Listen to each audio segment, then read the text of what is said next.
Mayor, I'd like to call to order the regular meeting of the Elmwood Park Mayor and Council for March 21st, 2024, to order at 7:06 p.m. On roll call, we have Council Members Dennis. Here. Fasolo. Here. Golubek. Here. Pellegrin. Here. Troisi. Here. Council President Sheridan. Here. Mayor Coletti. Here. We have a quorum. Thank you. Thank you. Welcome, ladies and gentlemen. How are we tonight? Good? It's going to be a great night here for us in Elmwood Park. We have two major events. We'll be celebrating a lady who is experiencing her 101 birthday. And we also have a group of young ladies that are making history here in Elmwood Park. So there's a lot of goodies for us this evening. But first, could everybody please rise for a prayer and flag salute? And doing our prayer will be Pastor Ron. Father God, we just want to thank you. Thanking you for this day. We thank you, God, for the mayor, chief/BA, and the council. We thank you for your blessings upon our community. We thank you that no harm or danger has come upon us, no calamity. And we are so proud and we so honor you about that. We ask you, Father God, to keep the council on one accord. Your presence is welcome here in your heavenly name. And we all say, Amen. Amen. To the flag of the United States of America and to the republic for which it stands, one nation, under God, indivisible, with liberty and justice for all. Whereas Chapter 231 of the Public Laws of the State of New Jersey require at the commencement of every meeting a statement of compliance be read by the presiding officer. Now, therefore, be advised that the meeting requirements for this meeting have been met by publishing a special meeting notice in the Record and Herald News and by posting such notice in the office of the Borough Clerk as well as in a public place within the municipal building. And also by notifying interested citizens. Said notice was posted and transmitted on January 6, 2024 and published on January 10, 2024. First up, we have approval of minutes. We have October 26, 2023, special meeting, January 11, 2024, work session meeting, January 11, 2024, executive session, January 18, 2024, regular meeting, and January 18, 2024, special executive session. Motion to accept the minutes. Second. Okay, on roll call, we have council members Dennis. Yes. Fasolo. Yes. Golubek. Yes. Pellegrin. Yes. Troisi. Yes. Council President Sheridan. Yes. Minutes approved. At this time, I'm going to turn the meeting over to Mayor Coletti to go present our proclamation to Mrs. Jerry Johnson. Okay, like I had mentioned earlier on, we'll be celebrating a young lady who has managed to be with us for 101 years. Can you imagine that?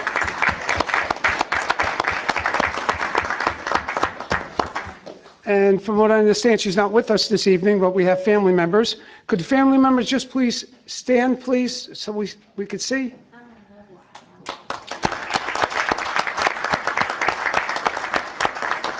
Now, just imagine, if it wasn't for this lady, none of you would be here right now.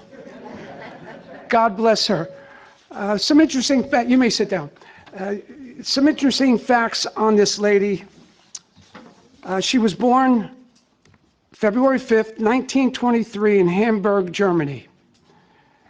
On Monday, February 5th, 2024, Jerry is turning 101.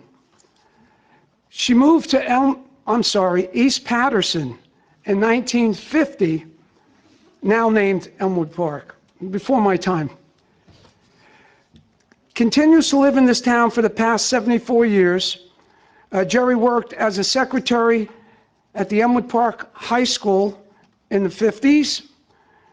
Also was the executive secretary to the vice president of the Grand Union from 1961 to 1988. She served as the treasurer of the Elmwood Park Friends of the Library Board. Jerry raised 5 children with her husband Samuel, Robert, Loretta, Henry, and the twins Ellen and Karen. She has 11 grandchildren and 26 great-grandchildren. She could write a book, for sure. And she definitely has seen so much, from the Great Depression, World War II, 9/11, the global pandemic, and the world shutdown that followed that pandemic. She's lived an ordinary life, yet she is extraordinarily a great woman.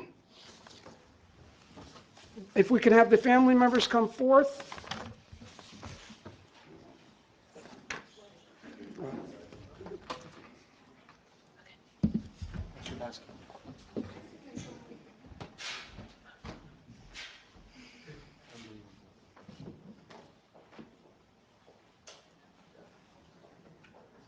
Okay, how about we just go down the line, introduce yourself, and state who you are, because you all look pretty young to me. I don't know who's a father, are you a father yet? I am, Oh, you are? unfortunately. Okay, we'll start off with you then.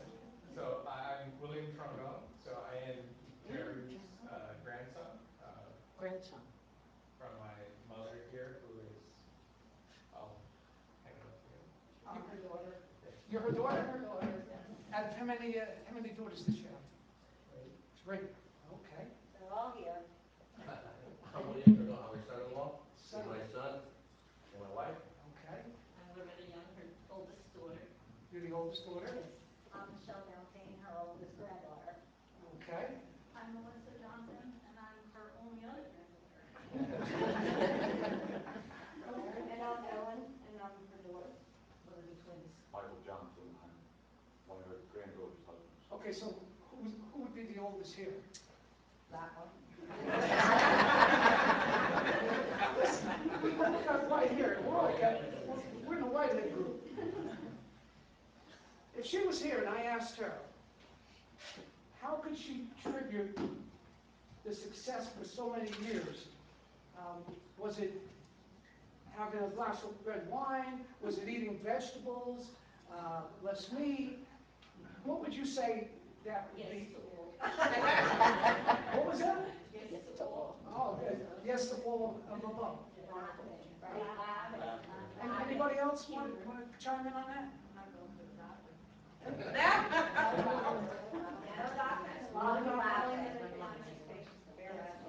Vera, did you hear that? No doctors, no medicine. Boy, I tell you, that's the old school, right? And they built up better resistance, I feel. Herd immunity, herd immunity, herd immunity.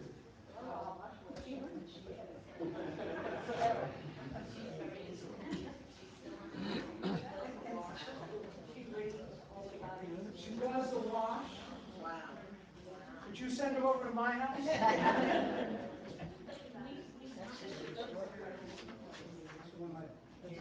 She keeps, she moves around. Slow. Yeah. So does anybody want to say anything Oh, Pete dropped it off. about her? Just her. Well, you know, we've done some of these before, and, you know, to see the family come out like this and be behind her, I think that shows a lot of character that obviously she brought into the family by being the person she is, committed to family, carrying on generation after generation.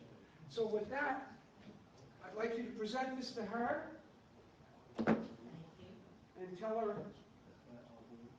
she can have the key to the city. Once I find it. Because our door is always open, we appreciate her, and we're looking forward to a year from now celebrating her again.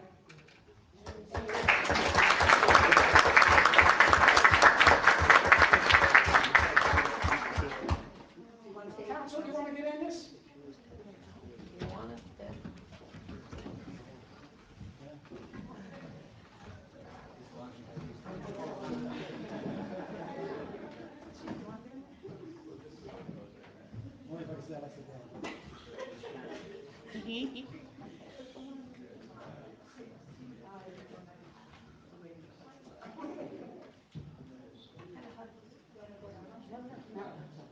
a lot of these meetings don't ever take my picture.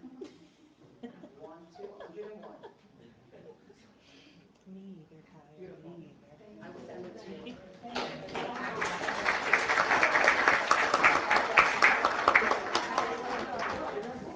I tell her, I said in the cabin, Jen Dawn, which means I don't know what she's doing.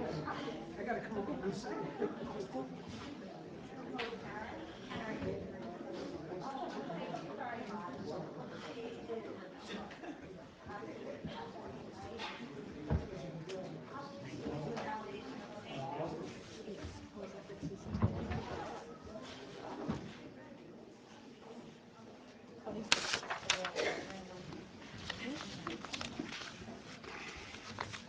At this time, we have a presentation from the Elks. Okay. Moving along here. It's called them forward. The Borough of Elmwood Park. What's it? You I okay? just called forward the Elks. I can't hear you. You're doing the Elks. Elks, oh, it's the Elks, okay. All right. We have a presentation from the Elks, and I think they're carrying some money, which always makes us happy. Oh, they need a Um, mic. All three of us?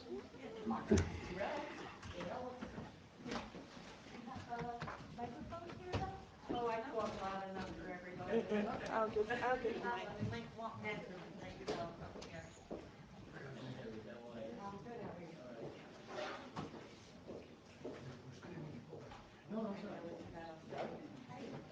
It goes straight over.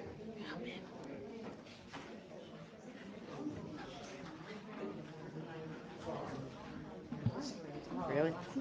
I don't like them things. Shoot. It's on. Okay. What do we have? Would you like to open this? Sure. And then Terry? Go ahead. Yeah.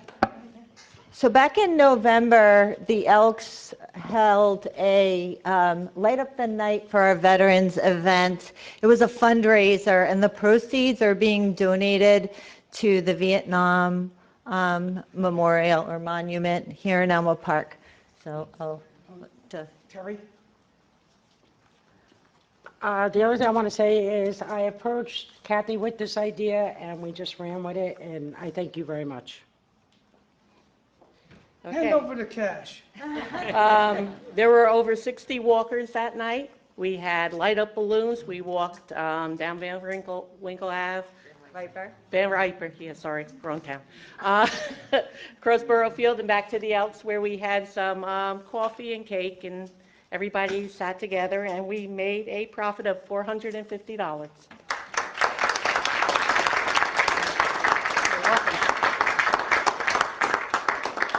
Just so you know, this monument we've been working on, which is going to primarily be for the Vietnam soldiers that came home and kind of like were disrespected.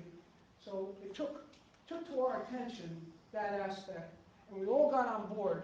And for the last 4 years, this group, amongst others, but this group especially, have been working diligently to make sure that we get the proper donations for the monument. This way we could say to the taxpayers, this monument's not on your back, it was on our back in terms of getting donations, which is a feat, and it's very difficult. When people are donating their time, you can't tell them just jump, get there and do it. You got to sit back and pray, and that's why we have Pastor Ron. He's here to make sure that everything goes right. So, is not enough we could say for this group? How about a nice round of applause? Anyone want to say something? No? Okay. We should be seeing some results in the next couple of weeks there. And hopefully we'll have our ceremony, and that'll be just a great moment for all of us. Maybe we'll get a bottle of champagne. How's that? Sounds good. Maybe Not some for you tequila. guys, though. Can we sit Sorry, I down now? said that. probably going to get a lot of trouble for saying that, too. Thank you very much.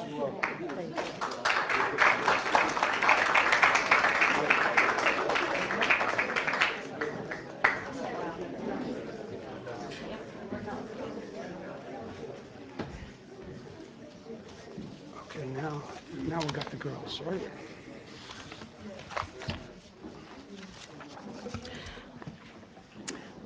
You want me to introduce? I'll do it. Okay. Okay, last but not least, we have a group of ladies here that you all see. They're in a uniform, a special night for them. We'd like to recognize the Lady Crusaders basketball team for winning the 2024 NJIC American Division Championship, March 21st, 2004.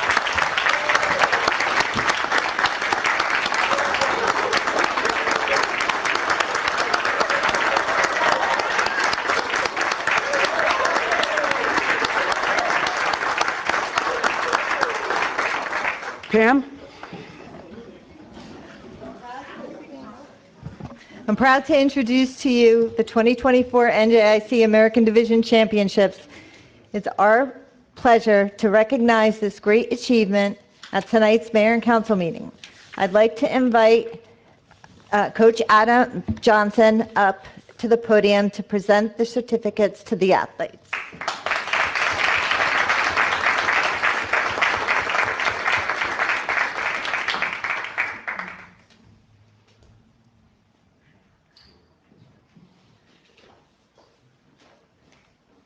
Thank you very much. This one is yours. Great, thank you so much.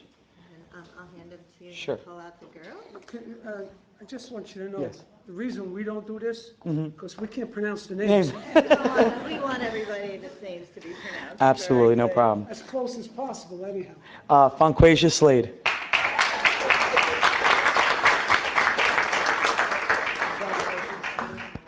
Down there. Eliza Lima, who's not here, our manager.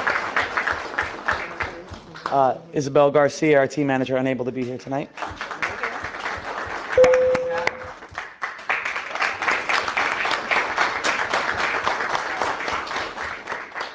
Shake the hands. You can tell he's a coach, huh? Jalen Smith.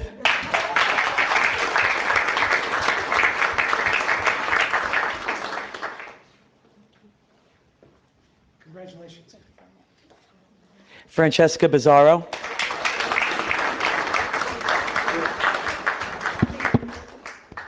Marlena Abreu.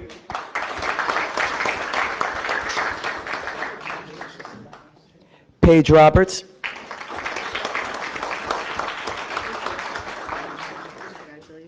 Isabella Ramirez.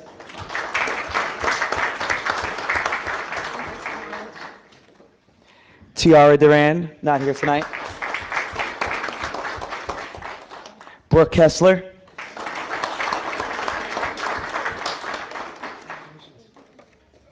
Mahi Patel.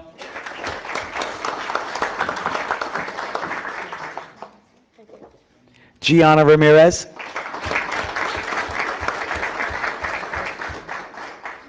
Diamond Harris Drakeford.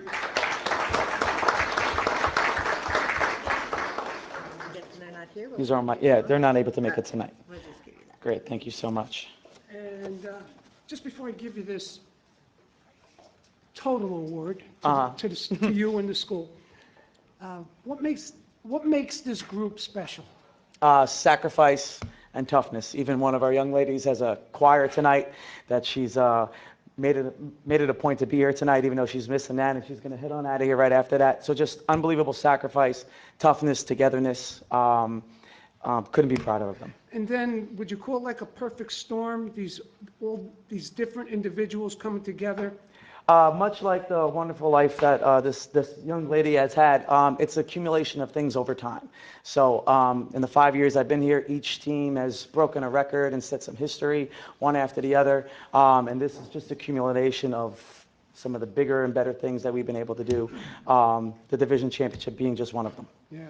This should inspire the boys' basketball team, right? Well, the boys team had an unbelievable year last year, and they did very, very well.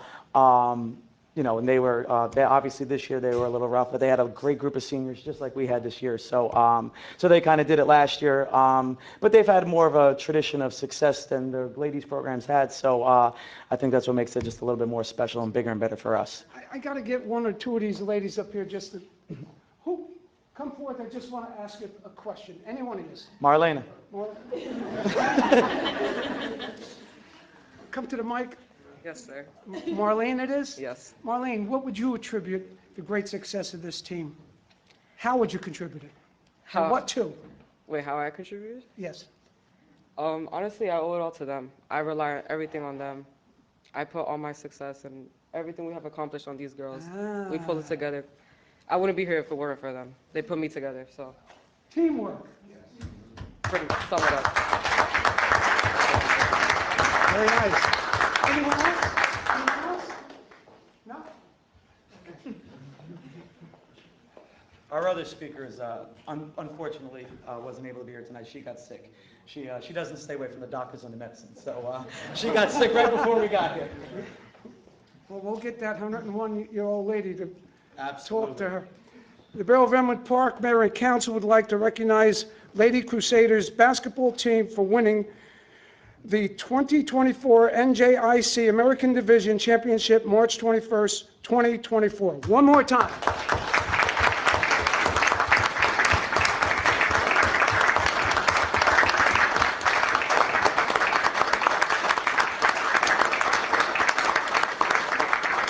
And we also got to acknowledge Mr. Iachetti and his group of trustees, that they're board members. Obviously, they had something to do with it, the evolution of these young ladies as they came through the school system. So how about a nice hand for these guys?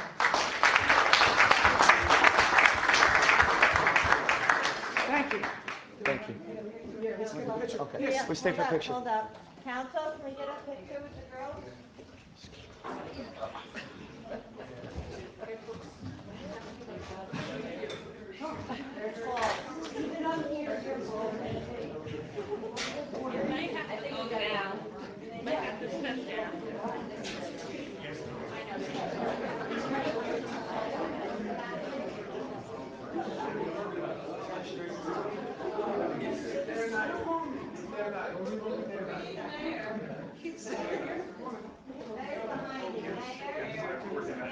Working that out with Dan today.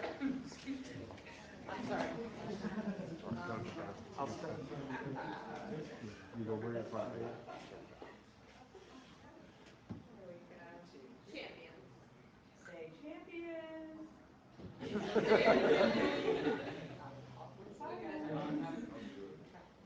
Congratulations, ladies, and thank you. Congratulations, ladies.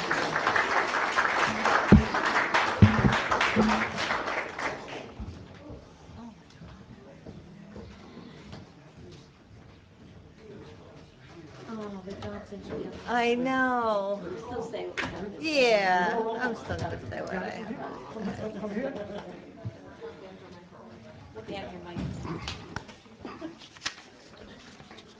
Hold on one second.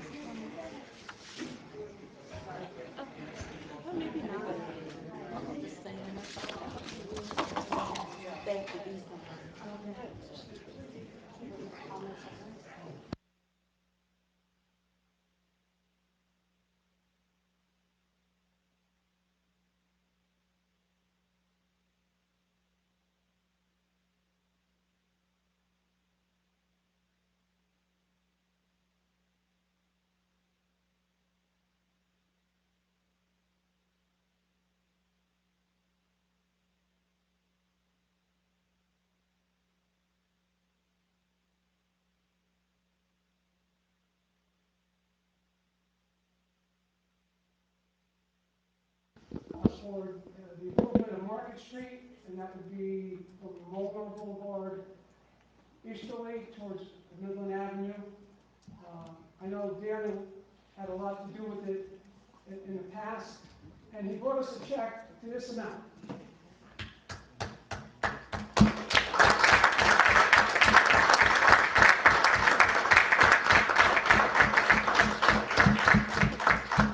And not only did he bring that with him, he brought another $75,000 in fireman's grants to help in their safety efforts.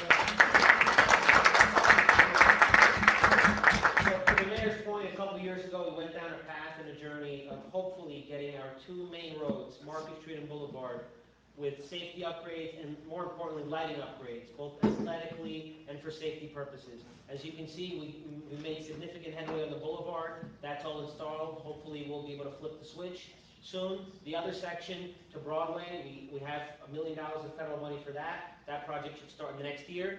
This 732 covers from the CVS on Market Street all the way to the Saddlebrook border, safety upgrades, lighting upgrades. It's going to make the whole Market Street look gorgeous, so it's great news.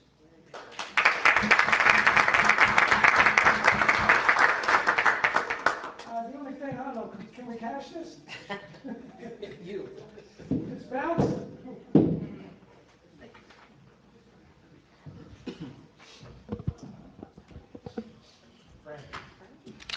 Okay. At this time, we're going to have Mr. Fran Reiner from DMR Architects come forward for a redevelopment update.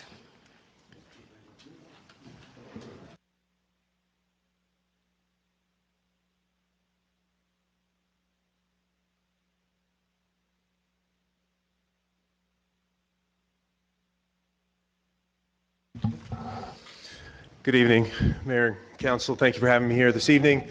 Fran Reiner with DMR. I'm a professional planner, licensed landscape architect, and I'm here this evening to just kind of bring an update in terms of a process that the Mayor and Council had started back in 2021, and to kind of tell you where we are in the process and to be able to answer any questions. So you have a map there of two pieces of property.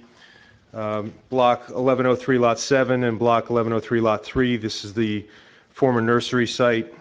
In March of 2021, the Mayor and Council had authorized DMR to do an investigation study to determine if these two properties met the statutory criteria as an area in need of redevelopment. And we had put together a report. As a part of that process, it requires a presentation in front of the Planning Board. We made that presentation to the Planning Board on July 14th, 2021. The Planning Board had provided recommendations back to the Mayor and Council, which had indicated that Lot 7, that they recommended that Lot 7 be designated as an area in need of redevelopment, and they chose not to vote on Lot 3.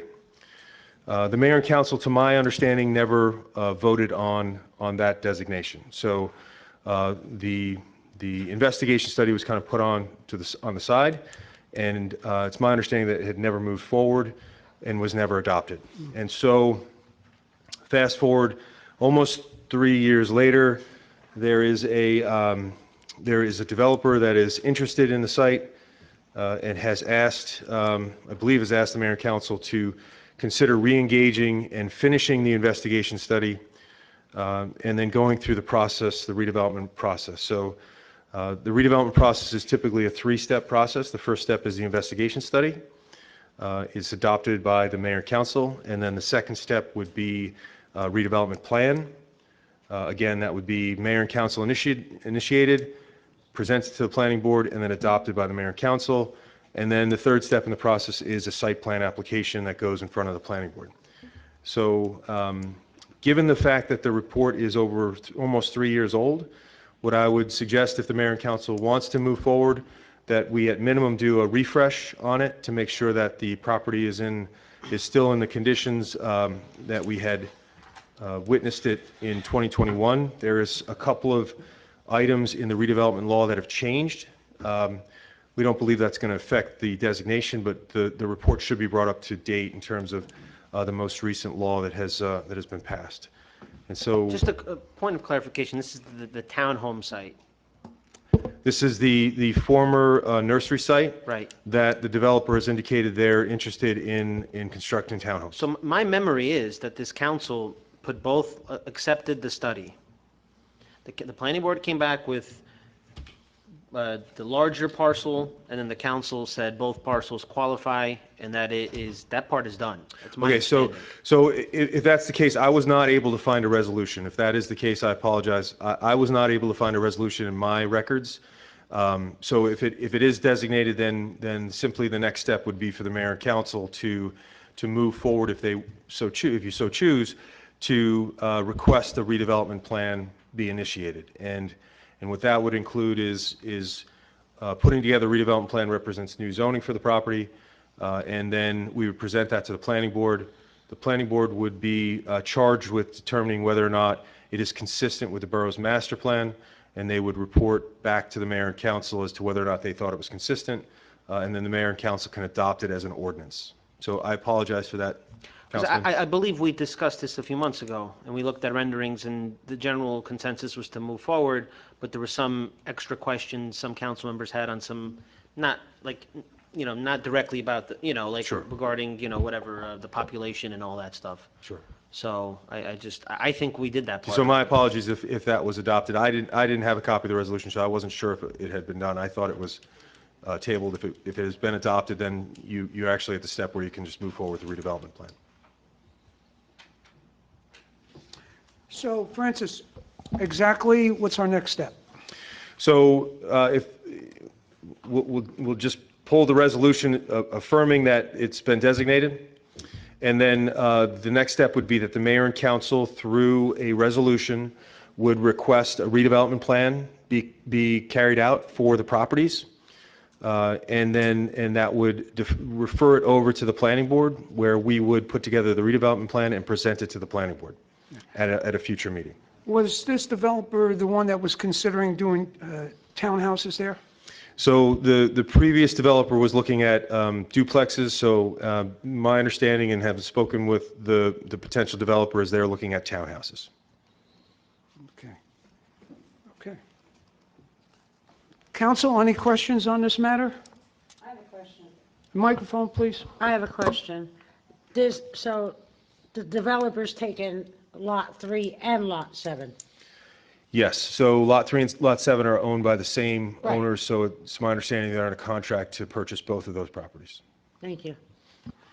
I do know we've got to move along on this. This is an eyesore in our town. A lot of complaints about varmints and critters that are habitating the area. So let's move along with this process. Okay. Council, any further discussion? Good seeing you, Francis. Thank you. I'd like now, at this point, I'd like for the council to make comments on the awards we gave away this evening.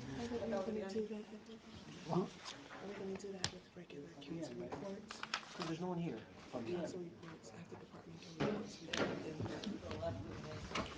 We can have them just do that. No, I want to do it now while it's fresh. But Mayor, there's no one left. Yeah. Would the council prefer to do it at their council reports? I think we should do that at the end, to the council reports. Okay. Okay. Check that.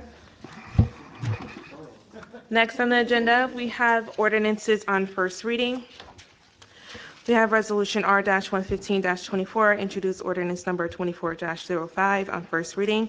Be resolved that an ordinance entitled, an ordinance amending Section 7-11, parking time limited on certain streets to further limit parking time on Market Street, be passed and adopted on first reading, and be it resolved that a final hearing on said ordinance will be heard in the municipal building on Thursday, April 18th, 2024, at 7:00 p.m. or as soon thereafter as same can be heard, at which time any persons interested in said ordinance can be heard. Be it further resolved that the borough clerk be and she is hereby authorized to advertise in a legal newspaper a notice of introduction and final hearing as required by law.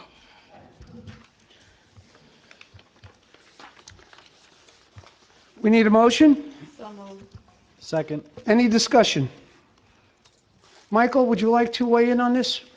Yes, Mayor. This is being passed for some of the businesses along Market Street who have come to us with concerns and complaints that, people park in front of their businesses, establishments, and take up their customer parking, and it's bad for their business. So we agreed, and we are having some 20-minute and 30-minute parking restrictions in those areas. So basically, this is going to help the business sector. Correct. Very good. Any further discussion? Pull the roll, please. First by Pellegrin, second by Fasolo. On roll call, we have Councilmembers Dennis. Yes. Fasolo. Yes. Golubek. Yes. Pellegrin. Yes. Choisy. Yes. Council President Sheridan. Yes. Motion carries.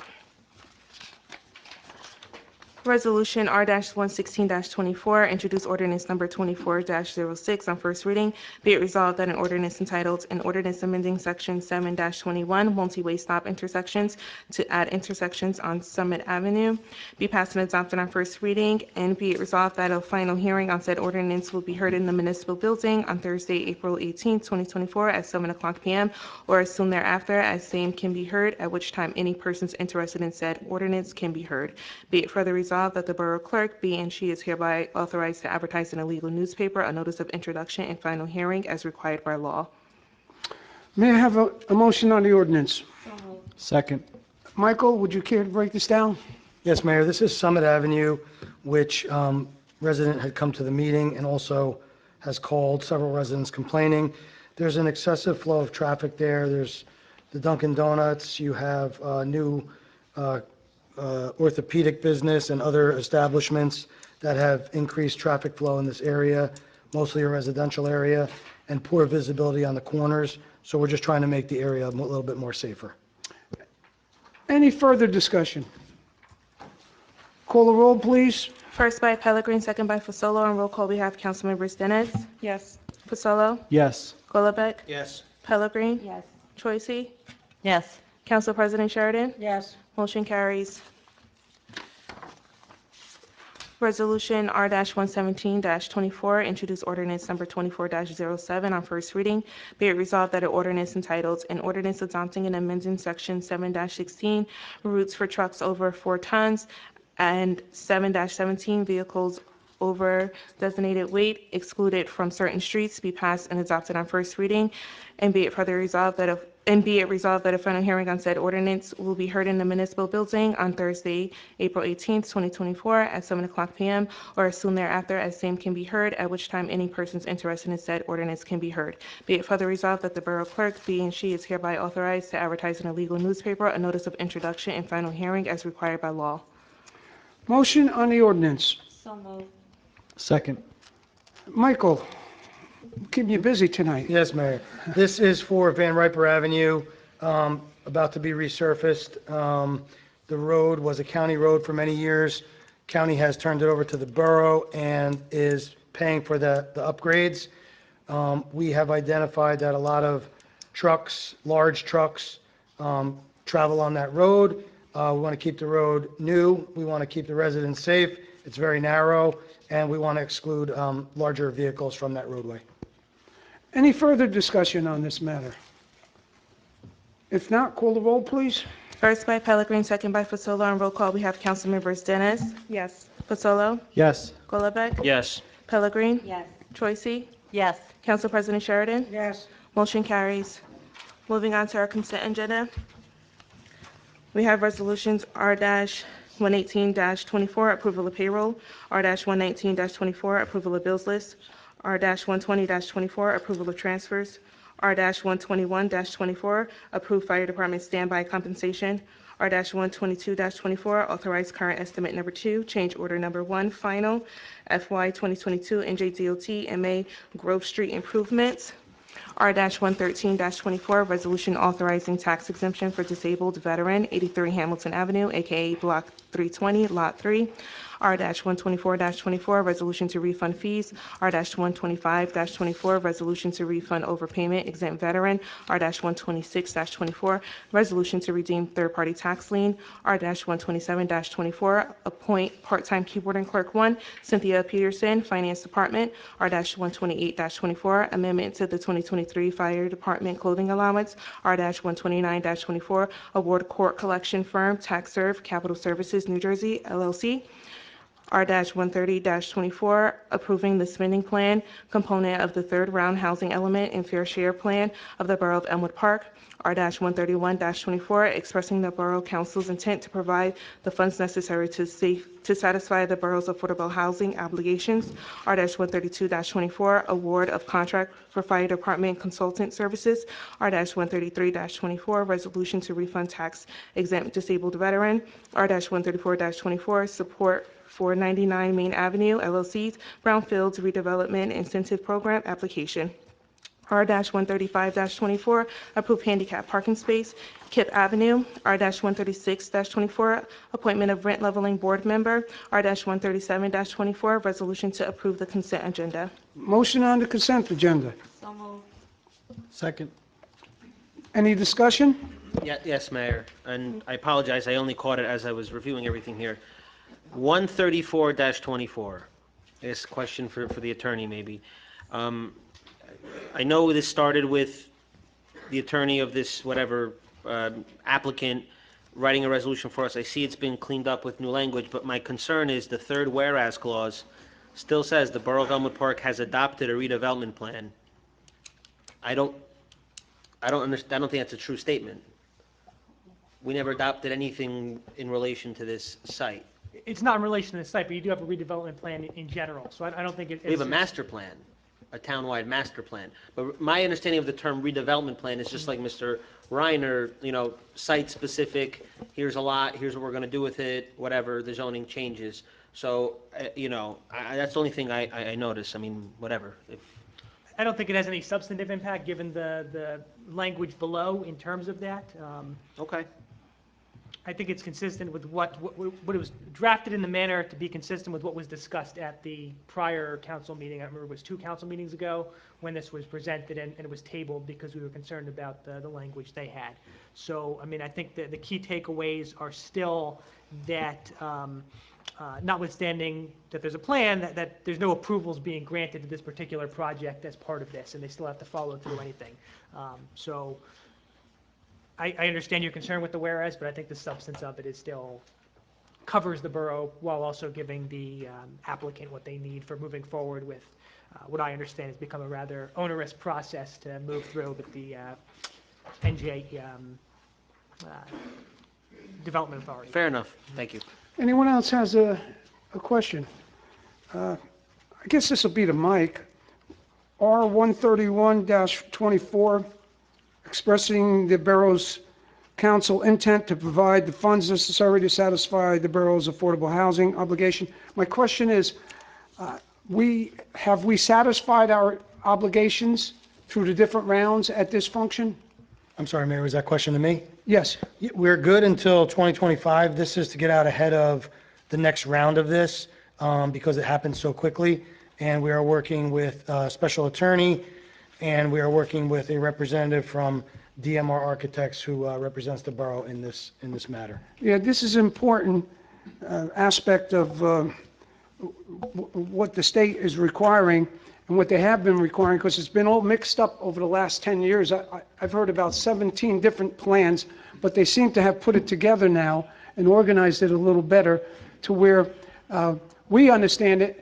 But I just want the public to know that we're way ahead. We were way ahead on this one. We're not behind. I was reading in the paper today how some towns are not even fulfilling their first or their second requirement. But we're, as of tonight, and the attorney can bear me out, and our BA can bear me out, we're in very good shape when it comes to our share affordable housing. Am I correct, guys? Yes, Mayor, we are. Mayor, can I just add to that? Sure. Just for the public, every action the council takes with respect to any affordable housing or aspects around that, this is more like money and financing, is to make sure we're compliant with a court settlement from about 8 years ago. So we are legally required to do certain things because of a settlement that previous councils did with fair share housing with different entities. So just wanted to add that. Bottom line, we're in good shape, right? Yeah. Okay. Any more discussion on that?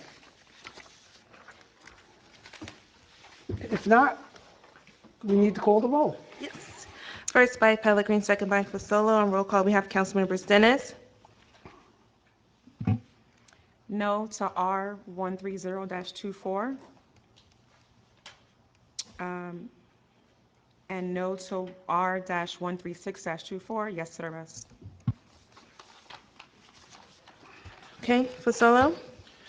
I'm going to recuse on 121, 128, 132, and 136. Yes to the rest. Golombek? Yes. Pellegrin? Yes. Choicy? I'm going to recuse on R-128-24, R-132-24, and R-121-24. Yes to the rest. Okay, Council President Sheridan? Yes. Motion carries. Any further discussion? Call the For, roll. I called it. You called the roll. already. Yep. For departmental reports, we have the zoning board meeting minutes from January 24th, 2024, and the Board of Health meeting minutes from January 8th, 2024. May I have a motion to accept the departmental reports? So moved. Any discussion? All in favor? Okay, Mayor, that concludes my portion of the meeting. I will turn it over to you for council reports. Thank you, milady. We'll start off with our favorite lady at the end there, Councilwoman Dennis. Okay, it's working. Sorry. Thank you, Mayor. First off, I just wanted to, unfortunately, we couldn't meet Miss Jerry Johnson this evening, but it was a pleasure meeting her family and hearing her life story. All I understood was that I have to laugh, drink wine, and not go to doctors anymore. So I'm going to take that into consideration. And I mean, they're not here, but they're very blessed to have such a large family and have such history in their family. So I wish her well, and I wish her so many more years to come. Thank you to Elks for their generous donation to the Veterans Memorial. We really appreciate their nonstop fundraising for this project, and every donation that they've made is very appreciated. For the Lady Crusaders team, they all ran out. We know that they have other obligations and choir and stuff like that, but you know, it was an honor to watch them play. And one of the things that I saw that made that team successful was how much they worked together. They listened to their coach when he's on the sideline screaming, shooter, not shooter. They know who to guard and who to leave alone. It was fun watching them over the season, and it was nice to see them win this title that they so well deserved and they worked so hard for. And to acknowledge them during Women's History Month is very special because they're our trailblazers, and I hope that they know that and they continue to keep blazing their trails along their way, and hopefully the seniors will do such in college since they're all going to be graduating soon. Just really quickly, because a lot of stuff here we haven't met in forever, the Ramadan celebration that was headed off by our chaplain was phenomenal. We really appreciate him coming to do that. Thank you to Congressman Pascrell for his generous support for our Market Street Revitalization Project. Thank you to Assemblyman Wimberly for his continued work for our schools. He secured an additional $6 million in funding recently, so we really appreciate that. In EP, we have Cherry Hill Park equipment finally arrived, and I'm so excited for that project to come to life that we've been working on for so long. So hopefully it'll be installed soon and we can unveil it to the public. The Easter egg hunt held at St. Leo's was phenomenal. So many kids came out, and we had such positive feedback from our residents from how the event was set up, the amount of eggs, and of course how great the bunny was. So really appreciate our community policing and our rec center coming together and creating that event. And thank you to St. Leo's for allowing us to use their property as our rec center is our rec field is under construction.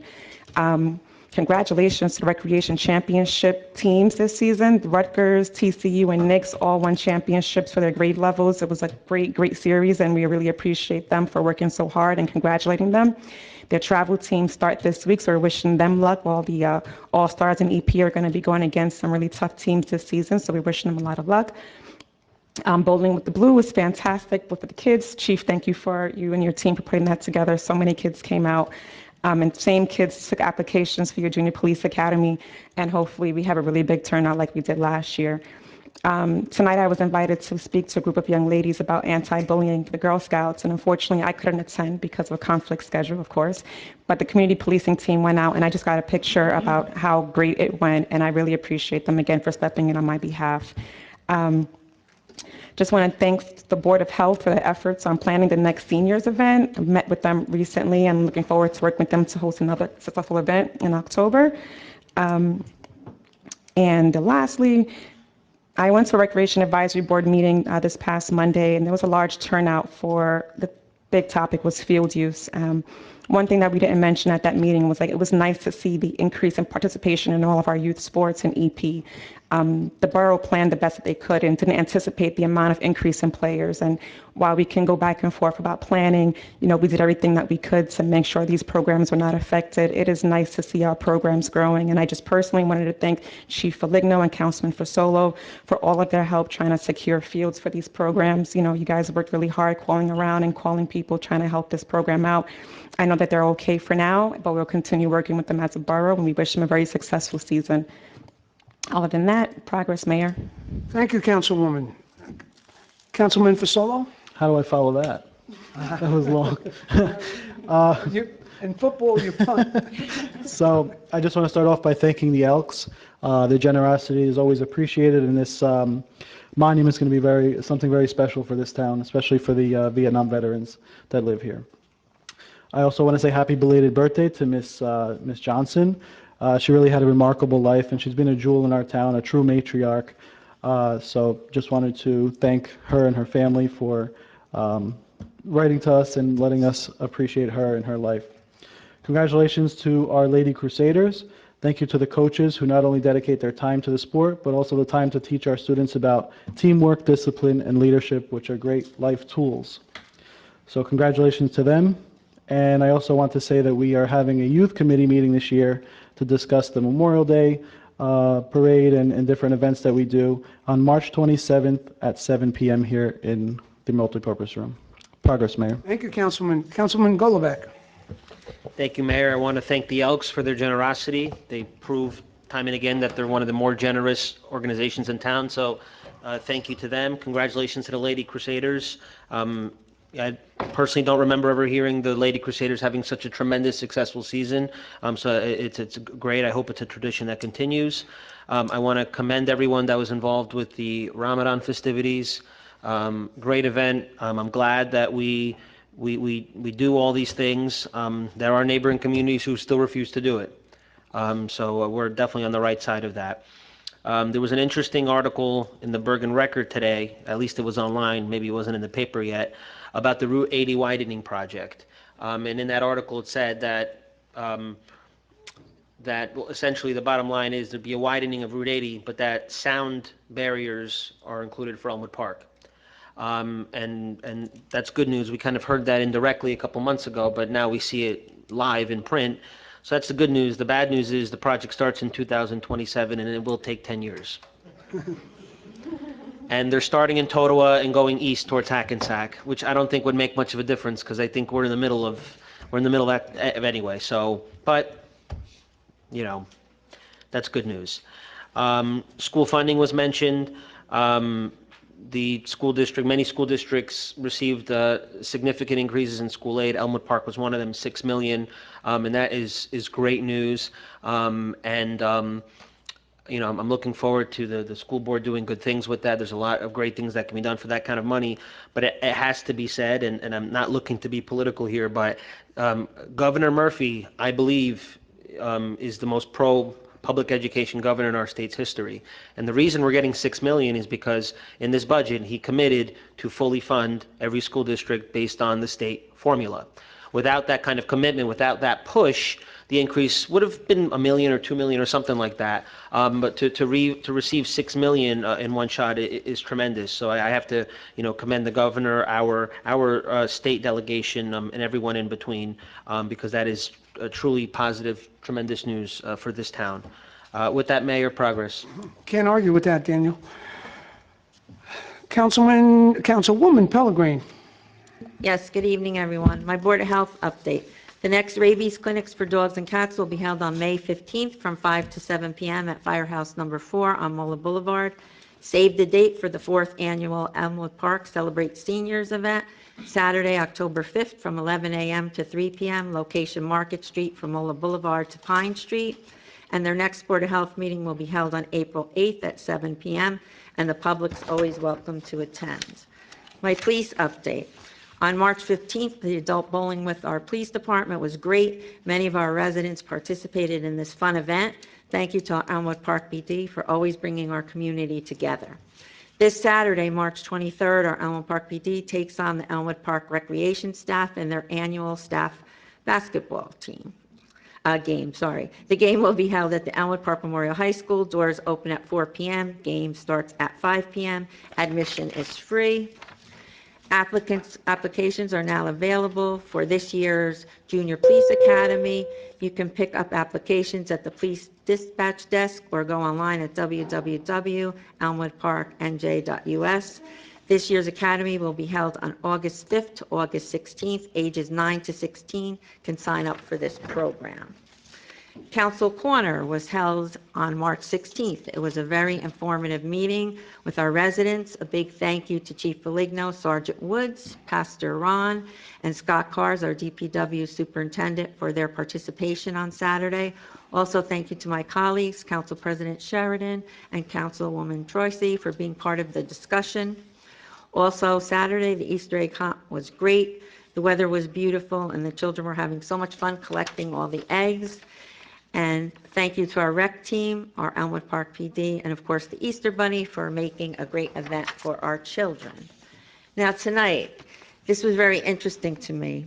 Mrs. Jerry Johnson, of course that wasn't here. When her family in the row stood up, I realized that I went to school with two of her daughters, the twins. And I couldn't believe this because I knew them very, very well. And I never put two and two together when we got the briefing on the resident. And when I saw them, it just warmed my heart because they were always such nice, nice girls.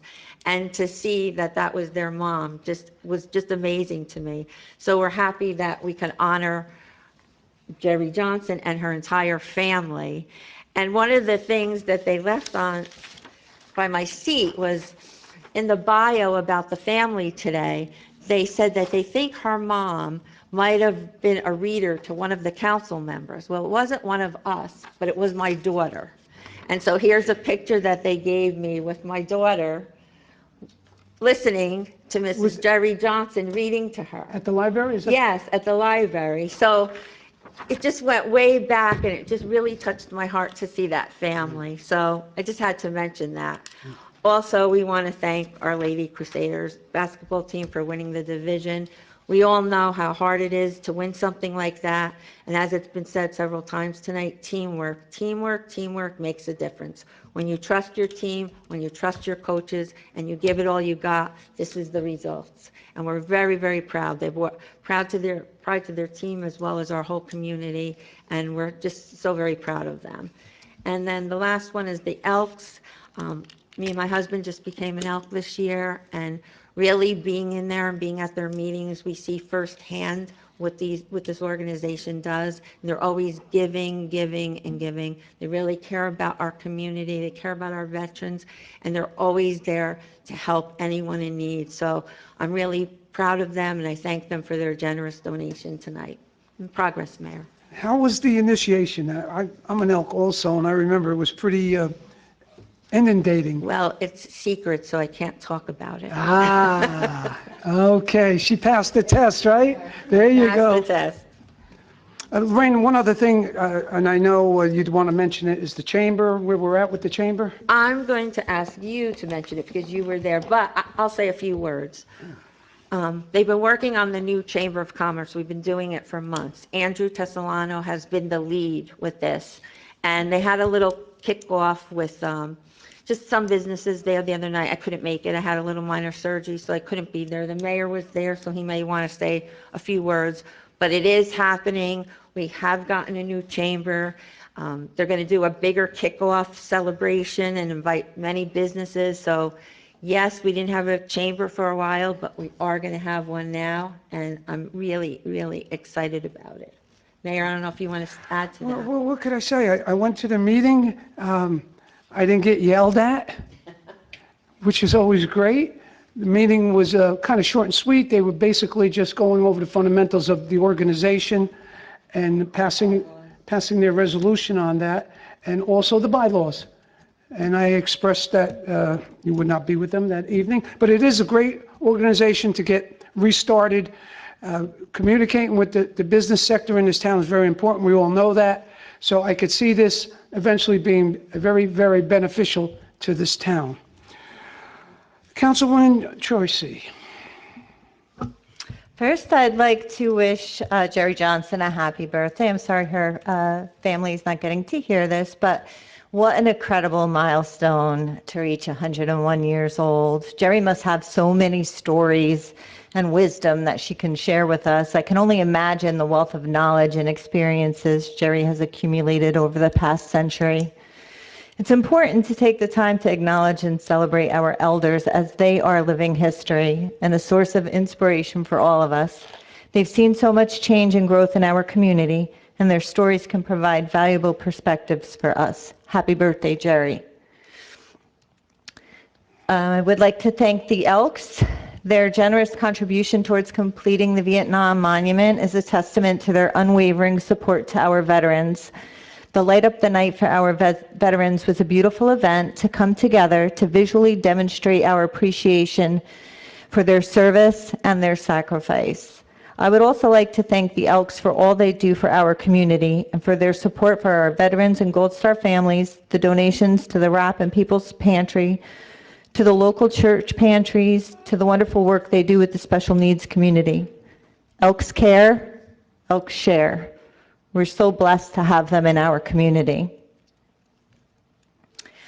Now, congratulations to the Ladies Crusaders on this incredible achievement. Your perseverance and teamwork have paid off, and you make your school and community proud. Keep up the great work and continue to strive for excellence both on and off the court. Your success is well deserved, and I have no doubt that you'll continue to achieve great things in the future. I'd also like to recognize the coaches and team managers. Your dedication and commitment to these athletes is reflected in their success. Congratulations to all. Play like a girl and go Crusaders.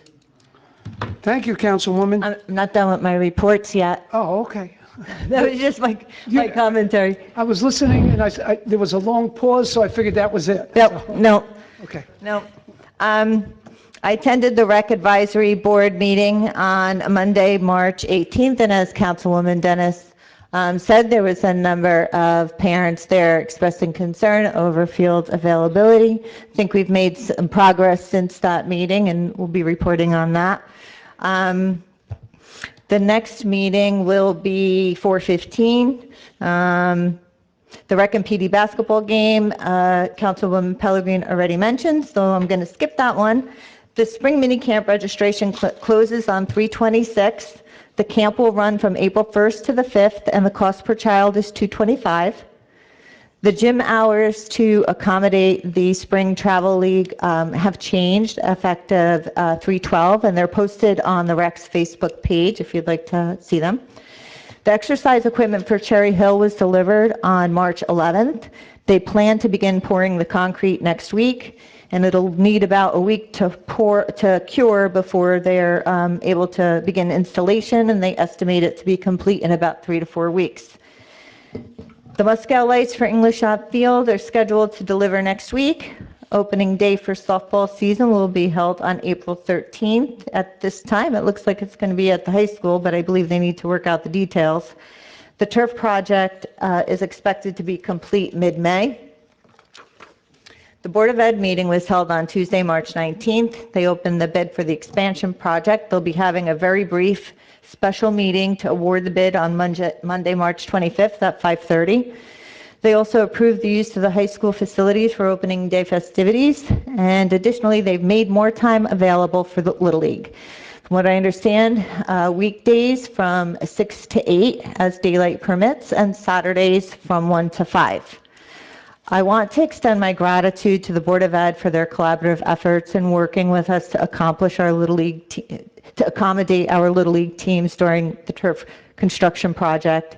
Their willingness to work together with the borough to offer solutions demonstrates a true commitment to supporting our community's youth and ensuring that they have the opportunity to continue to play ball. And finally, A big shout out to Chief Foligno for going above and beyond to help our Little League teams during this challenging time by working with Lodi to secure playing time at Kennedy Park. I'd also like to thank the Borough of Lodi. Their generosity and cooperation in providing access to their fields shows a genuine dedication to the well-being and enjoyment of all young athletes. Thank you, Chief Foligno, for your partnership and your support. That's it. Thank you. Got a problem? Just call Mike. Hey, that's a nice slogan, Mike. Thank you, Councilwoman. Council President Sheridan. Thank you, Mayor. In the mic, please, so we can hear you. That's on. This is great because I saved the best for last and I don't have that much to say.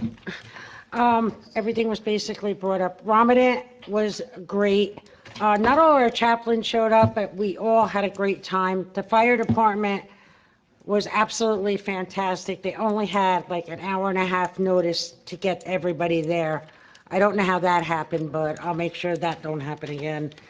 The Easter egg hunt it worked out really good. I was a little nervous, but it all worked out. The kids had a great time. Thank you to the police chief. His police department is always top notch. I mean, it was actually a good day. We had our first parade meeting. Everybody agreed for once, and we're ready to get it started, and we're ready to move forward. The Johnson family, I remember going to high school with them. The woman is just a fantastic woman. They got a great family. Happy birthday. The girls' basketball team, congratulations to them. Great job. And as far as the Elks go, we're just great. It's great to have them in our neighborhood, in our town. They always come up to the plate to help us out. I mean, it's just a wonderful organization. Also, I have the homeowners. They're going to have hands-only CPR. It'll be held on Wednesday, March 27th, from 7 to 8 o'clock over at the Elmwood Park Senior Activity Center. Please sign up with Linda Golombini, 201-982-4919. And that is Wednesday, the 27th. Is that their bus trip to, No, that's the CPR class. do we know when their bus hands-on. trip? Bus trip was Friday. It was last Friday. No. It was Oh, last- this Friday. This Friday. This Friday? Yes. This Friday, bus trip from the homeowners, Yeah. right, Linda? Yeah, she didn't tell Do me. you have it filled yet, Linda? Is the bus filled yet? All right.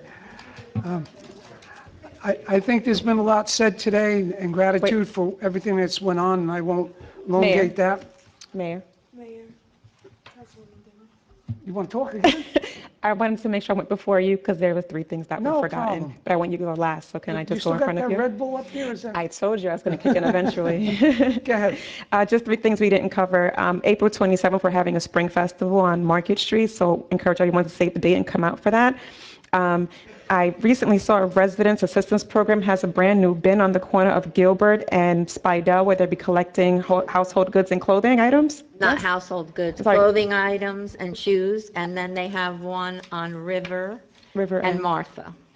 So River and Martha and Gilbert and Spidell. Yes, Okay, so the one on I Gilbert. announced this at a meeting already, but yes, thank you for reinforcing it. No problem. I passed by it earlier, so I thought we should mention that. And then at the Board of Ed meeting, we didn't mention that they recently passed their budget for the 2024-2025 school year, excuse me. And they announced that there was going to be a 0% tax increase on the homeowners. So just wanted to make that announcement. Thank you, Mayor. Okay. Everything's been pretty much covered. I did have one question, though. Michael, maybe you can answer it. The sound walls, if and when they do go up, well, we kind of know they're going to go up, where would they be going up? Do we know? They would be on, I'm not sure if it's both sides, to be honest with you, but they would be on Route 80 from border to border, from our western border to our eastern border. I hope they put them on both sides. Councilman Golombek, are you familiar with the sound barriers? Are they going to be on both sides of Route 80? I don't know. The article didn't state, it just said that Patterson, Elmwood Park was like 5 towns would get sound barriers. I guess I'll find out. on the north side of Route 80? It would only seem logical for it to be on both Both sides. sides, yeah. But I can't speak to that. Yeah, I'll Okay. find out. There's something to look forward to.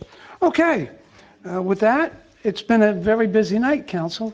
Great reports, too, across the board.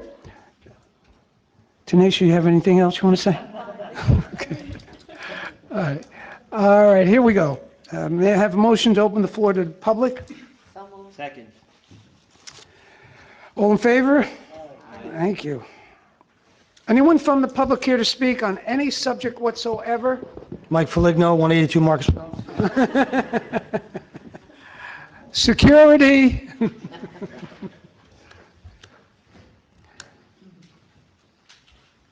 Yes, dear.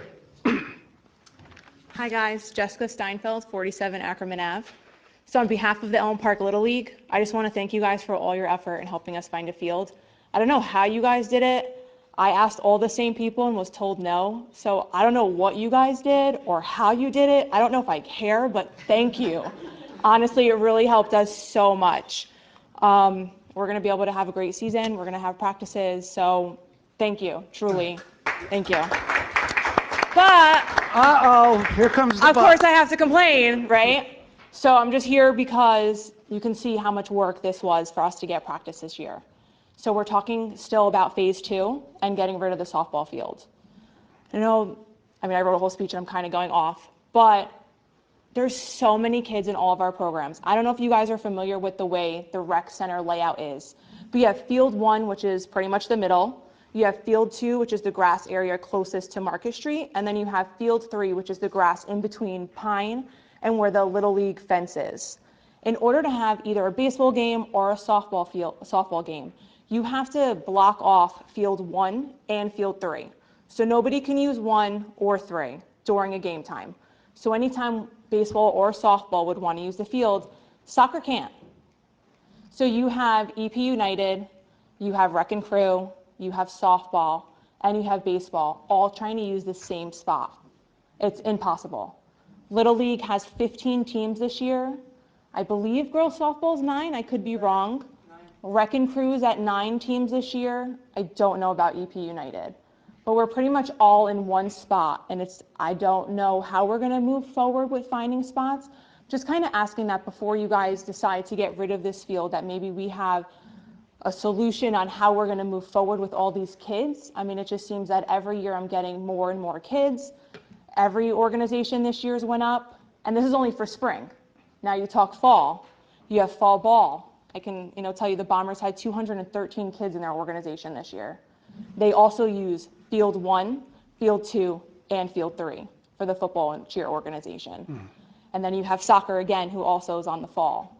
So even though fall doesn't really have softball, you do have softball girls that play fall ball, which are going to have to go to Pine. Yeah. So I don't know how we're going to put a whole organization into this field. So I'm just asking that before we completely take out that girls softball field, that we just think about the increase of kids that are joining these programs. That's it. And again, thank you so much. Let me say this. The council's going to revisit removing that field, actually, when we go into executive this evening. And as far as how that happened, rectifying the practice fields in Lodi, et cetera, Neil called me, I called the fixer, and the fixer within 24 hours had that whole thing resolved. I thought it was my crazy parents. When I say they were the a little much. The fixer, I say that in a kind way. I don't mean that in a negative way, like he fixes games or anything like that. He fixes situations. That's what he does. And you know what? Let's swell his head a little. Really, thank you. Anything else? Well, yeah, so like I said, I just asked that we think about how it's going to impact everything. We will. Thank you. Thank you. Anyone else care to speak?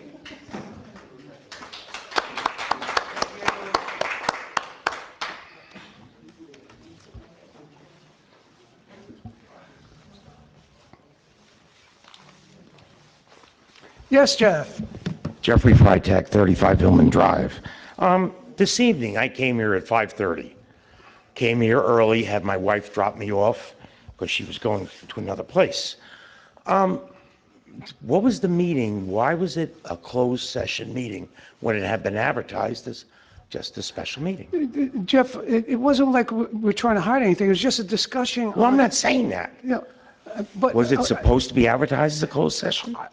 This week it's been very, very difficult with everything going on. Meetings canceled, meetings put on the agenda. Somehow, I guess we got it a little screwed up. But it wasn't meant and no intent to, so. I apologize. Apologize all you want. You don't make mistakes like that. We'll try to prevent it going forward. Thank you. Anyone else care to speak from the public?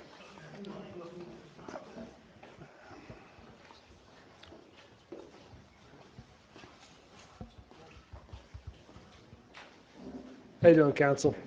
Dan from Jancourt. I coach Elmwood Park softball. I coach K through 2, 5th and 6th. Also help out with Little League. Thank you, Jess, for everything you just said about softball, keeping the field. We desperately need to keep that field. We had an increase from about 50 girls playing this year already. You guys are adding new apartment complexes, townhouses. There will be more kids coming playing. We desperately need the fields to stay. I don't know how you guys have rec programs without these fields. You're basically, if you do tear down the softball field, you're going to diminish the program. Thank you. We will definitely take that into consideration. Thank you. Anyone else care to speak?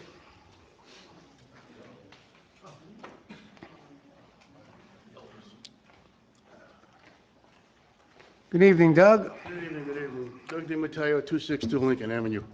Real quick, Borough Field. Really, how much thought process did we think about this field before we started? It seemed like a big rush. We stopped, we rushed, we stopped. Anything as far as all these contingencies that we're doing, you guys did a great job getting extra fields. We shouldn't have to be doing that right now. That should have been planned out last year when you started the field. They shouldn't be going crazy looking for us, helping them out at the last second, high school helping them out. I know you have a tough time accepting that the high school helped out with getting the fields that I don't think were well planned with the council here last year. You're rushing to get these fields done. I don't know why. You know, now you hear we're looking to put a pond or something in that field when we have people crying out for space for fields. I don't get it. We didn't have the funding at first, and then we're rushing to get it done. The last workshop meeting I was at, we had how many change orders that you guys approved with no dollar amounts to it. Did we ever find out how much that change order was for all those different, the engineer had that time? I don't know what he came with, and then we said we'd get back to you, and I never heard an answer back as far as what the change order cost us. So it just seems like we're spending, and we're not thinking about the whole process. And now you want to add a pond, or you want to do something else to it, and then you come to us, now I'm talking as a board member, before I'm talking as a resident. Now as a board member, we're trying to help out as much as we can, but this is like the last second now before the season starts, we're looking for fields. When, as a council, you should have thought about this prior to this thing starting. And we'll do whatever we can do, and we've been doing whatever we can do as a school to help out wherever we can. And now we're looking to do the concert now. Guys, how much more do we do as far as a school with the limited resources we have as far as fields go? We can't do fireworks. It's not as easy as we could, you know, before we had the turf. And now we can't do the fireworks now on Borough Field, which was a great event. You know, I enjoy going to the concerts. So it just seems like we're rushing to get it done. I don't know why all of a sudden you guys had to get it done. I don't know what's up with it, but it seems like there's more of Get what done? It seems like more of a hidden agenda that we had to rush to get this project done. Get what done? Borough Field. We applied for a grant, open space grant, probably over 3 years ago. Right. This is, the process is over And then the 3 money years. came in, and then the budget, whatever. We bid it several times. Right. And the bids came in astronomical. But right? it was a hidden project. They wouldn't even know what was going on. The project wasn't even posted anywhere. I had to ask the chief to pull it out of the back room one day to show us what the field looked like. It just seems like everything's like hush hush, and we're rushing to get it done, and we're not thinking about the whole town process. And we have so many events going on with sports and everything else. Let me ask you, Mr. DiMatteo, you guys are planning to do a large expansion of the schools, right? Correct. Right. I have yet to see a rendering of that. We haven't completed it yet. Okay. And then The budget came back for the first bid, and it was too much. So we as a conservative board, we changed it again, we went out for rebid, and now we got a lower bid. Which is great. So we try to save some money. We're talking a multi-million dollar project, right? Sure. And like you said, you put it out to bid or everything. Again, you bring up the turf project, right? I've yet to see a rendering of what this multi-million dollar school expansion will look like. Once it's all finalized next week, Okay. you have no problem with it. Right. But we haven't finalized it. We're not rushing to get the project done. Right. So we could have just took the bid that was too much money last time and said, you know what, let's go with it. So But we didn't. once you award a bid, that's when you're going to put out a rendering and show the committee what's going on. It'll be Tuesday when we award the bid. Okay, and I think we awarded the bid sometime mid to late last year. So I'm missing the point of that this was some kind of secret. Well, first of all, there's nothing posted anywhere. When we did any type of turf field at our high school, we posted everything. We had no problem showing anything. We had to ask the chief to pull it out behind the desk last week or 2 weeks ago. So my point is, listen, it's great that we do a borough field. It's going to look beautiful. Don't get me wrong, it's going to look beautiful. But I don't think we thought the whole process out. I really don't. Well, for whatever reason, you just had to get it done. Let's get it done fast. Let's get it done. Why? I'm not sure why. Get it done. But what do you suggest? That we wait a whole nother season? My point is, if you want to get it done, with all the programs going through the rec, we should just say, hey, softball, Little League, where are we going to put these things? Work together, because now we're working together great. The chief's working with us.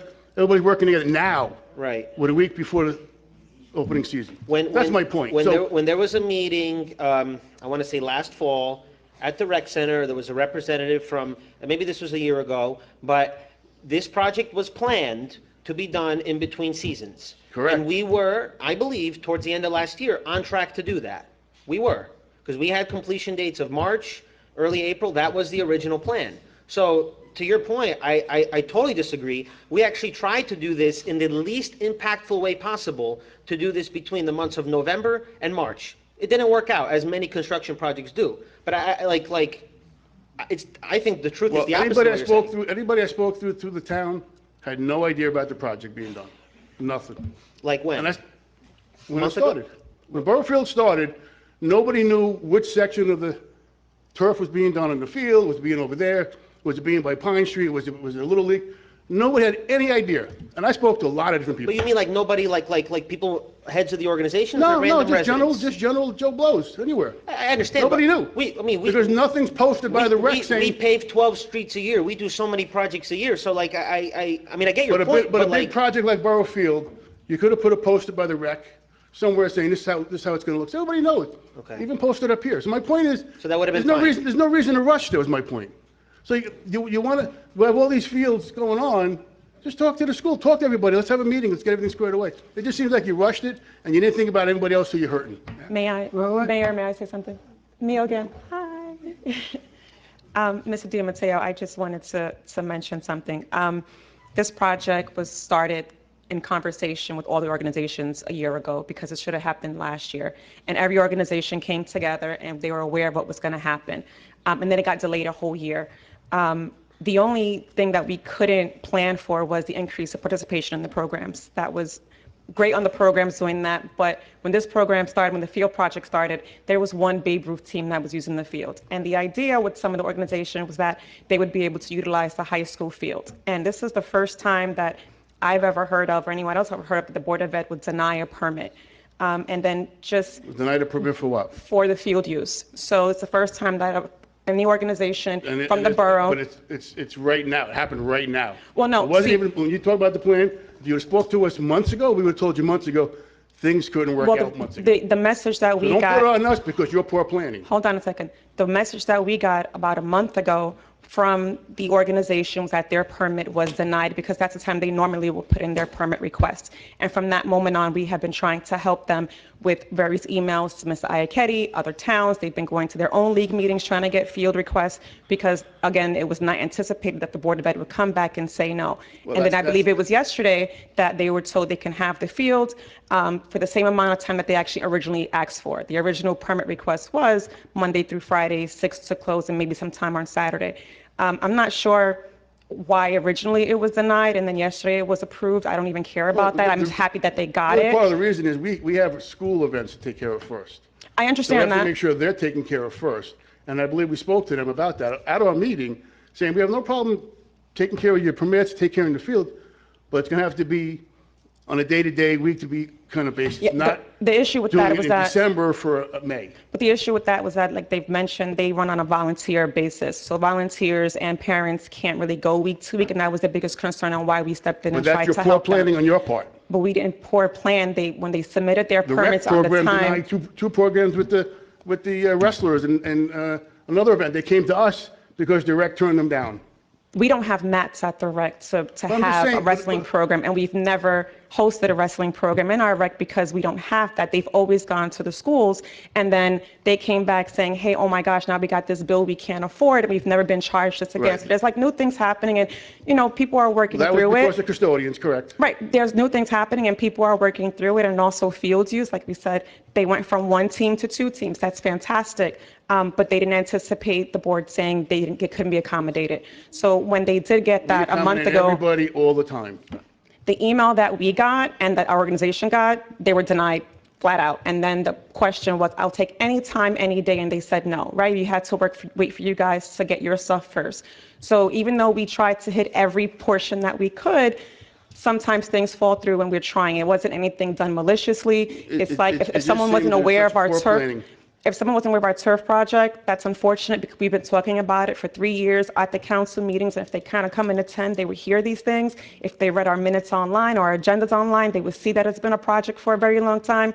And it's kind of like if you don't go to a Board of Ed meeting, you don't know that there's an expansion project. So we're doing everything we Well, can to get the information out It's been there. out there. Our expansion project's been out there for quite some time. Right, we're doing everything the same way. We're doing what we can, and we just want to make sure that our kids are not affected by the things that the adults are doing. So at the end of the day, I think that we're Let's move fine. along. Let me say this, 2 things. Number one, I've spent the majority of my life in construction, and let me tell you, I wake up in the morning, 6 o'clock, the first thing I would do is put the weather report on. And that actually dictated my day, my week, so on and so on. This project, when it first got started, in between, received at least 10 inches of rain. I get that. But now the weekends have been clear and sunny. How come they're not working on the weekends? Let me finish on this here, Doug. When you're dealing with a mass area surface like that, and you get 10 inches of rain, it may look like that in 2 or 3 days the sun comes out, and they might be pumping the water out, but that moisture has to be taken out of that ground. I'm well aware how the fields operate, and they're doing a great job with it. My point is, it just seems like you guys rushed the project. It seems like it's poor planning on fields. Doug, I said, and the weekends that have been nice. I'm trying to answer that, Doug. And the weekends that have been nice, You got nobody's your working. point. You got your point across. I understand that. I Let me still finish. understand. I'm just saying that the delays we're experiencing now, and it's forcing us all to work together, the majority of it was weather I understand problems. that. And I understand that. And here's the other thing I want to say, and I think we should end the conversation. I truly do. In 2 months, we're all going to be looking back. Everything's going to be copacetic, and we're going to be proud of everybody who contributed to making this successful. Once again, the ball fields. Keep in mind that the scheduling, it's probably not practical considering all the different elements you have to put together. I get it. And it's burdensome. So that's in 2 months, we're all going to be happy campers, Doug. Weekend, how come nobody's working on Saturday? I don't know what their schedule is. You Well, you run the town. We're behind on the project. Say, hey, Yeah, but they're not Mr. Foreman, behind. why aren't we coming in on When you Saturday? bring weather into it, they're not the weather's behind. been perfect on the weekends. There's probably a liquid damage clause involved here, but I don't know if you can enforce that. Maybe our attorney can tell us. When you have so much bad weather like that, that's unpredictable. The weekends have been nice. Saturdays have been nice. I understand it's been rain. So my point is to pick up the slack a little bit. Again, I put in 4 fields already myself, working and managing them. And if we're behind, we're coming in on Saturdays, the crew. They're coming in on Saturday, we're managing them. That has never been around. And I understand the rain, I understand all the delays. But nobody's coming in on the weekends. I don't know. I can't answer that. I don't. Anybody answer it? We're into it. Believe me. So nobody can answer why they're not coming in on Saturdays? No. I can bet everything I have that if we posted a rendering that was 10 feet by 10 feet on Borough Field, and they worked Saturdays and Sundays, you would still have a major problem with all this. You're, It well, would- Doug, again, it you're would wrong move on- again, Dan, It would but it's move on to okay. the next thing, because you're telling us we rushed this, and the facts just do not support that. We didn't just, we didn't just do pay. support it We because did not just at the let me- last second, we're getting fields. We applied for grants with this. We didn't just bond the whole thing. We started with grants. I believe we put out to bid twice. The numbers came in like very high. We entered a co-op and got a $800,000, $900,000 cheaper with the contractor, and then we moved it as fast as possible. And but for the weather, we probably wouldn't be having this conversation right now. So I don't understand all this aggression back and forth. No aggression, I'm not the one yelling. Okay. But I just don't like, I just You're don't. angry about this subject, clearly. Well, I'm getting a little angry because it's pushed onto us on the school that we're not helping anybody out, and that's wrong. You know, it just got pushed on the school because we denied a permit, which at the last second, we just can't give out a permit at the last second. Now, if we plan this on a contingency, listen, if it does rain and we're gonna fall behind, this is what we're gonna have to do, X, Y, and Z. But there was no discussion with that until the last second. That's the poor planning So on your is part. this teaching the council and the sports organizations a lesson? Is this what it's all about? Like Yeah, denying it just and then approving it? just accept that it was poor planning. Simple. Doug, I don't want to But get in my the middle of question- this, but I gotta tell you the I know, truth you're here. gonna yell at me now, right? I'm not gonna yell at you. Okay. Why am I gonna yell at you? Because I can see it coming, but go ahead. Okay. Well, talk to Mr. Basil, because him and Tashawn had an agreement over 2 months ago that the organizations were gonna be able to use the fields. Well, because when I spoke to Mr. Basil, he said there was no discussion. Okay, and you can ask the organizations, they have emails, we have emails from them saying the school's refusing to let us use it, yes or no? Okay, so I don't think you have, I'm not yelling at you, I don't think you have the right information. Okay. I really don't, and I'm just being honest. This was planned, the plan fell through. What was planned? Tashawn and Basil had a plan that they were gonna let us use the fields for our organizations to get by. That So was. Mr. Basil said you're gonna use the field as 2 months ago? 3 months ago, Tashawn, and, yep, Okay. for sure. And that fell through not too long ago. It fell And- through because according to him, it was never discussed. Who's But- him? Mr. Basil. Okay, well, him and Tashawn need to get their act together because they have different stories then. But why wouldn't we go through the superintendent like we have been now with the fields? Well, we let so. You know what I mean? It's like, The heads don't, like the people running the rec director and the athletic director make the plans and then it sends it up the chain, right? And then it gets approved. I So, would go the other way, but that's just me. I would go with you or the mayor and then. well, yeah, we did. We No. told Tashawn, can you work this out with the school? Because we need somewhere for the teams to practice until the project's done. Project was supposed to be done April 1st. The DEP would not allow them to pump the water off of the field, Correct. Veterans Field, for weeks. Right. Because there's sediment in the soil and there's stuff in there that they had to vet before they could pump it out. That's number one. Number two, the change order, $60,000 because of electrical lines. And we don't meet every day. So in order to get that passed, there was weeks that went by to get approval for the contractor to repurpose the lines and to do that whole project. So these are things that were uncontrollable. And that's Nobody perfectly- did anything and that's deliberate. perfectly fine. That's, I understand I'm just change telling you, orders. I'm just giving you the facts. No, I don't care who's right or wrong, I'm just telling you the facts, that's I all. understand change orders, but my point was, when the engineer came in at the work session meeting and said, yeah, we got X, Y, Z, you got about 3 or 4 different change orders, everybody said, okay, and there was not $1 amount, so that got me concerned, like, we're just spending money hands over fist because we have to get the field done, I'll worry about paying it later, and it was just concerning as a resident saying, well, what the change order cost us? And I understand, like, they didn't check the lines on the ground, I get all that, they missed the line, and I get that. Okay. But we approved change order with no dollar amounts, and as a resident, it kind of gets me concerned because at the work session meeting, Councilman Fasola wanted to spend $100,000 for a marina, which we didn't have, but we're going to pull it out of the rec. So my point is, let's not go our off topic. planning is kind of. Let's not go off topic. I just want to, for everyone's sake, say that I have the emails from the And you know what? organizations. And I'm going to go back and I'm that going to the ask. school denied them flat out. So that, maybe there's a Was it- miscommunication. was it denied And I saying that we enjoy, had I to- enjoy my relationship with Mr. Iacchetti. We do, And and we everyone, appreciate and that. everyone. Absolutely. I'm not trying to, but things are being said that I feel the need to defend because they're not being said accurately. And I'm not saying No, you're no. making them up. I just No. think you've been misinformed. That's it. Chief, I'm sorry, there was also a communication between our rec director and Mr. Iacchetti back in January when the rec director was planning summer camp for this summer. The facilities are under construction, and the conversation that took place, they did speak about the fields, and they spoke about the use of the middle school, high school for camp this summer. And Mr. Iacchetti did, at that time in January, say they would be working with the organizations to make sure they had field time. And then after that, they were denied. So there were conversations with the rec director, with Mr. Basil and Mr. Iacchetti regarding fields. Just Yeah, no, wanted to put it out there that those conversations I took think place. the whole town with us, school and the council should have been working a little bit closer. And if that was the case, and now Mr. Basil, if I'm not mistaken, without speaking for him, I don't know if he mentioned that it was more of a day-to-day, week basis, and not to say here, in January, we're going to give you the permit for May, because we don't know where we're going to be. That could have been it, I don't know, but I'm going to find out, because I don't want to leave them hanging, I don't want to leave you guys hanging, and as a board, you know, we're like out there going, it's all your fault. Well, it's not our fault, because we didn't do Borough Field.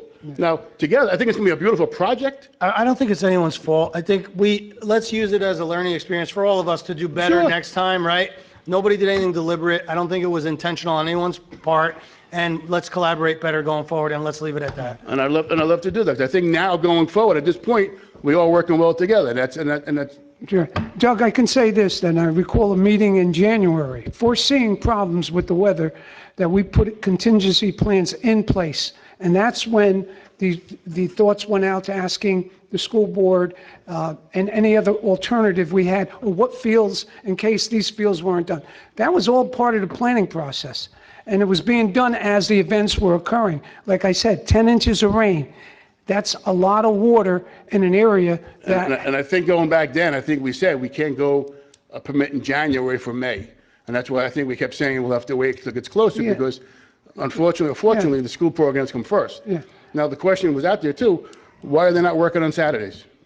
That, we'd have to ask the engineer that. There might be... How can I? You guys run the town. I don't micromanage here. We'll find out, Doug, but I can tell you this, the contractor wants to get paid, right? So he don't want to be there an hour longer than he needs to. So if he's not working on Saturdays, I don't know that. Maybe he is. No, Do you know that for sure? Yeah, I go by every day. Yeah, I don't know. I And can the one find- day they had the compressor or the generator going all day and all night. Nobody knew why. That just kept running. We'll find. But my point is, that things happen. Yeah, I get they it. had to keep the And that could have been the groundwater. It wasn't just the Yeah. surface water, like the mayor said, it's ground. But it just seems odd. But that's all. It just, if we're behind, I think Yeah, still Doug, make you it till can't, Saturday. you can't micromanage. In this business, you can't micromanage. I don't think that's micromanaging. I just think that's being responsible to the Listen, town. it's nothing for me to stop there every day and see how the job's going, especially with my construction point experience. Wait, let is- me finish. but it is With my your- but it is construction your- experience, it is I your won't job, do though. that, because It is that's your- not my job. It is your job. Well, it's the borough administrator's job saying that you guys do it. falling behind. You do it.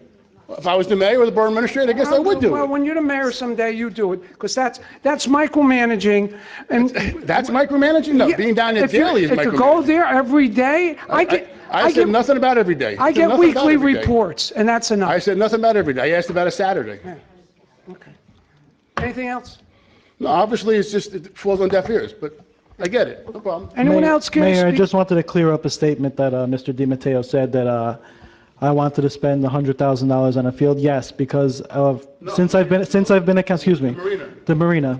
Since I've been, We didn't have. since I've been a councilman, we've been able to secure 2 grants of almost $700,000. So yes, I'm if talking about that it, project. I'm talking about that the project. marina.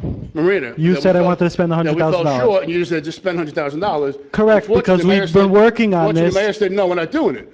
No, he didn't. Yeah, He he said did. if it's something about No, Mr. Gallagher said you $100,000, pull it out of the rec trustees. One at a time. Let's because, speak one at a time. excuse me, because if it was only $100,000, if I could quote the Only? mayor. Only? If it was, when we have $700,000 in grants, $1 million project to benefit our residents, yes, it's only $100,000. Oh, so tell the residents only $100,000 that we spent. Okay. May I? I'm sure they'd approve to we get have $1 a million project. project No, for $100,000. We have a project 90% paid for grants. I mean, this is like insane that we're having this conversation. If the But Board of my- Ed my- got 90% in grants to do a project, I'd be all over it and supporting it. So what are we getting at here? We're getting at, it looked like you were just frivolous spending $100,000 until fortunately the mayor says, we're not doing it right now. Let's hold back. The Let's mayor get our didn't field say done. that. He didn't say it? He didn't. He said if it's something like that, then we should just spend it.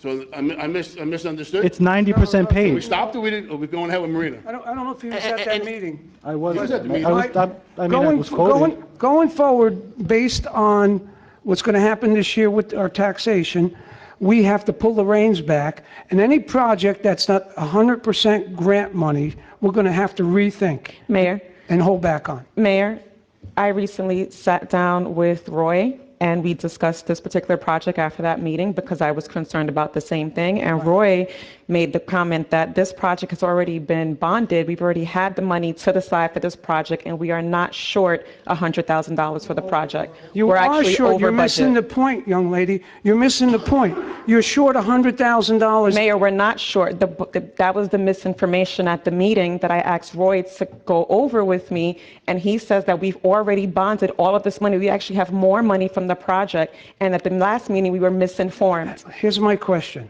How much is the project going to cost? Chief, can you please, I don't have the numbers for you, but I'm thinking that All right, it's Roy's already immaterial. said. It's immaterial. Right. Is it 100% grant money, or are we bonding additional taxpayer money? We've already bonded the project several years ago. But that's not the point. The point here is, going forward, we're going to have to stop at what the grant amount is allocated for. That's the whole point here. We're over it right now.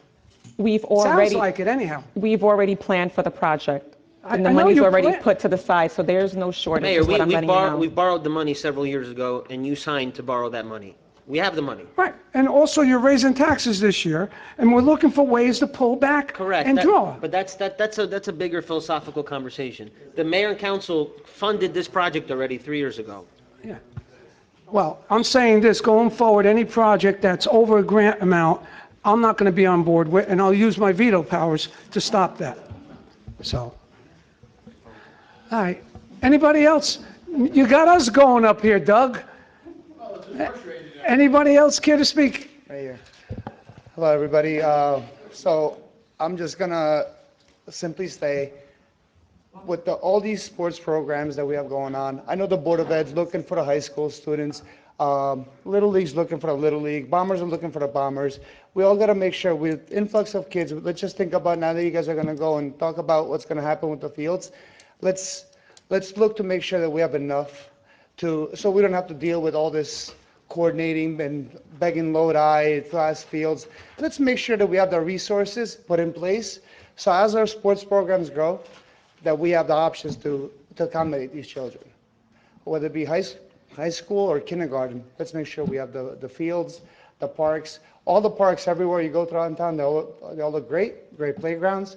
So let's make sure we're doing the right thing with the rec field. And please take care of my girls. You know how I feel about my girls. Yeah. That's all I have to We're all on the same page. Yeah. One thing I could say, every person on this dais here is concerned, and they're not shirking away from anything.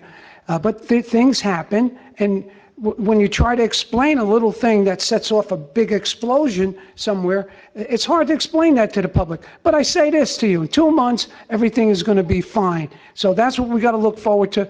When you're doing a major renovation like this, there's going to be some suffering in between that. But look at what we will have accomplished. We're renovating a field that hasn't been touched in 70 years. So it's a monumental moment. Let's just all keep working together, and it's all going to work out fine. Anybody else care to speak? Yes, Mr. Canizzo. What time do you get up in the morning, Dave? I leave my house at 6 in the morning. This is the fellow that takes care of Giant Stadium for us. Well, that's part, Keith Canizzo, 125 Fensack Avenue. When this project is all done, have we thought about the maintenance? Have we bought the machines with the brushes? Who's going to operate these machines? Where are we keeping the extra rubber, the extra sand? Yeah. Because if turf is not maintained, and with the use of that field, it's going to be flat, and it's going to be you might as well just play on a hard floor. So I hope you're thinking about the maintenance. You know, Keith, if you could do us a favor, now Scott has been pretty much up on that and talking about it. Yeah. It wouldn't hurt for your expertise from being around that Giant Stadium all these years, just to give him some words of wisdom. Just to let you know, Giant Stadium is gone. It is now called Jet Life Stadium, but that's another story. You wish. We go as far, because it's a professional, we go as far as they actually spray Downy softener on the field, so the rubber pellets don't get stuck in their eyes or whatever.